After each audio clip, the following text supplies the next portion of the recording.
Hey kids, time to start our last section of the semester, the divergence theorem. So we're going to spend today doing a little bit of setup and some practice problems, or this video, I should say.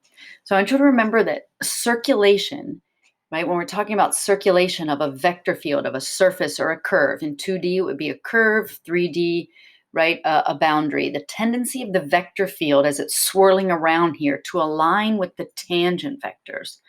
So you see the tangent vectors there, right? And I know this vector field looks kind of crazy, but as all the tangent vectors on here, what is as each spot, and I sum up the curl, the circulation. So Stokes gave us this equality where we can choose to use a line integral to measure the total circulation around the boundary, or a surface integral where we are dotting the curl, right, with the normal. And we're measuring up all that little bit of circulation around the boundary, right? You're really doing across the whole surface, but remember inside the surface, the circulation, the counterclockwise cancels out with the clockwise as you're circling all around there, and you're just left with the circulation on the boundary. Now we're going to move to flux. Flux, remember, goes with divergence, and the tendency, instead of circulating, it's the tendency of the vector field to flow outward or inward, but we mostly are talking about outward from a curve or a region, or really the tendency of the vector field to align with its normal vectors. So you can see here in the picture on the left, I just have a 2D curve, right, where I really would be using greens, but I still is like it's like a bird's eye view of a 3D. Right, but I'm talking about all those the vector fields coming out, right? So that's a simple one where you can actually see all the outward instead of sinking in, right? And divergence does that is at a single point. I can calculate what is the tendency at a point for the force field to be going in towards or coming out of a source or a sink. Remember, that's what we talked about with flux and divergence. And here's my 3D example. Right, so the divergence measures the outward flow being positive, just like with curl counterclockwise, we say is positive, at individual points. So adding up the bits of divergence would give us the same value as the flux. The divergence theorem relates that outward flux of F through the surface, right, coming through the surface or the curve, to the sum of the divergence of a force field within the volume. So the divergence theorem kind of like captures all the little sink and swims in here, as opposed to the surface integral, which measures all, right, the sink or swims along the surface. So, he's not in the center. Where Stokes goes with our circulation, right, choice, it is Gauss that really did the lion's share of the work with this, and especially took this into electromagnetism and blah, blah, blah, all this stuff, right, in much higher level physics, and did so much with that. So Gauss is often associated with the divergence theorem. Sometimes the divergence theorem is called the GDT, for the Gauss divergence theorem. But it again gives you a choice, and it just depends upon the integrand. Do I want to calculate a surface integral where I do have to find my force field dotted with the normals, right? So I have to have these two vectors to measure the total outward flow through that boundary? Or do I want to do a triple integral, which is, of course, volume, which is the volume of all of those little divergences all over? So notice that the integrand here is divergence. And if you remember our formula for calculating divergence, it's really not that bad. Remember, curl, cross product, a little bit of a dagger. Divergence, not so bad, right? Some conditions, the divergence theorem does require smooth, or at least smooth in parts, right? If you can connect some pieces, surface. So I do have to be closed, can't be open here, right? So you see the difference between the picture on the left and the picture on the right. And we deal with a normal, with an outward normal, right? So divergence theorem doesn't work there. does work there. The divergence theorem allows us to translate between or choose between doing a surface integral and a triple integral.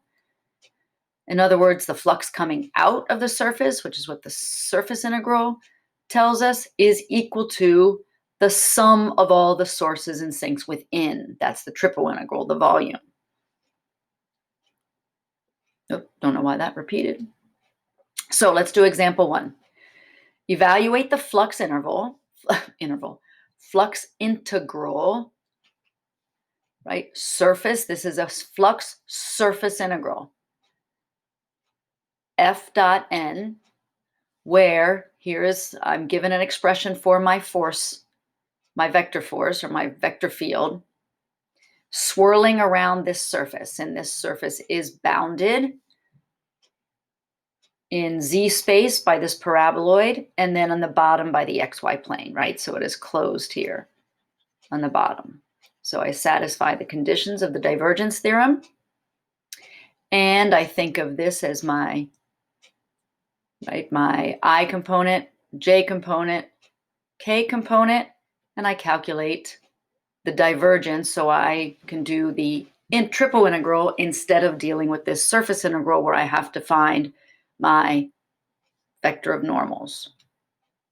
So my divergence is just the partial of p with respect to x, q with respect to y, r with respect to z. Hopefully that's not too difficult. Very nice that I have a q drop out, right? Or the middle partial drop out. There's my divergence. The divergence becomes my integrand. So notice I sucked the 3 out, factored the 3 out, put it out front. Here is my integrand, x, that came from the divergence of f with the 3 factored out.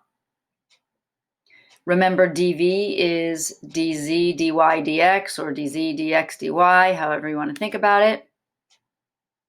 Since I didn't have any z, I did the z first, right? And then dA is just my dx, dy, or dy, dx. But how do you integrate this expression with respect to z, right? That is, I just look at this part. I have z to the first evaluated at 0 and 4 minus x squared minus y squared, which of course just becomes 4 minus x squared minus y squared. And then I'm going to do a double integral, right? So there's my integrand times z. Oh, I didn't put that here, did I? The coefficient times z. So I still have my 3 out front, but now I'm doing a double integral. Now I have to choose to do dx dy or dy dx, or what do you think? Feeling a little chilly? Yeah, this I think lends itself to polars, right? Where x squared plus y squared is going to be r squared, and this is just 4 minus r squared. How about my bounds? What would they be? Certainly going all the way around here would be 0 to 2 pi. And then how about my radius? And don't forget, you have to pay the price for going into polars with r dr d theta. And I trust that you can do that integral, and when you do, you will get 32 pi. All right, that was example 1. Let's do example 2. Example 2 is a composite shape. Oh, why is it so out of focus? Evaluate the surface flux integral, right? This is a surface flux integral where the vector field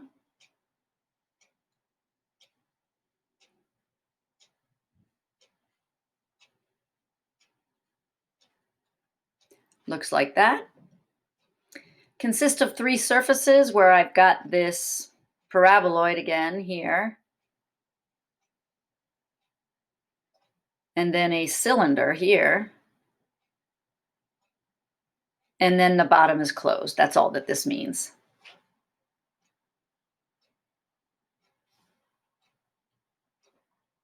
So I can choose to do the surface integral or Gauss, thanks. The divergence theorem allows me to replace this flux surface integral with a triple integral of the divergence. So I calculate the divergence, and this was very nice. Partial with respect to x, it's just the coefficient y. Partial with respect to y, bring down the 2, y to the first, keep the negative. Partial with respect to z. So that's really nice because it turned out just to be 1. So I really have 2 surfaces here, but notice what happens with my integrals, right? Here's my cylinder. Goes from 0 to 1. Remember, my integrand of the flux, just 1. And I went ahead and started separating out my dz and dy dx here. dz, dy dx, or dx dy. Integrand 1. But with the same integrand, right? Because the force field's going, right? The force field is swirling all around here. I can use the properties of integrals, can I? And just make that one integral. Right? Going 0 to 1 and 1 to here, same as going from 0 to here. This, of course, is just the cylinder because my integrand is 1, right? So this is just the volume, right? So you could also do it that way and then just compute this one. Whatever, there's a variety of ways to do this, but don't forget that your integrand is just 1. So when you are integrating the most inside integral, you're going to get z evaluated at 0 and 4 minus 3x squared minus 3y squared. Minus, of course, 0. Again, what do you think we should do with dA? Let's turn that into polars. Brr! Integrate 4 minus 3 r squared. Don't forget, pay your price, r d theta. Hope you are okay with going all the way around. And then how about my radius? Where did that come from? Right, when I look down in the 2D surface, I do just have this circle of radius 1. So of course, I'm actually going to be integrating 4r minus 3r cubed, and then multiplying by 2 pi. And when you're done, you get 5/2 pi. And you would have gotten the same if you had kept this separate, integrated this one, and then integrated this, or just integrated your 1 to 4 thing, and then used your formula for the volume of a cylinder since your flux was only 1. Right? I'm sorry, your divergence was only 1. All right, so I've only given you 3 problems to do, and try those 3. They should follow pretty much this same format. And then we will go on and do a couple more practice ones that are a little bit more complicated. And I will see you in our next live session.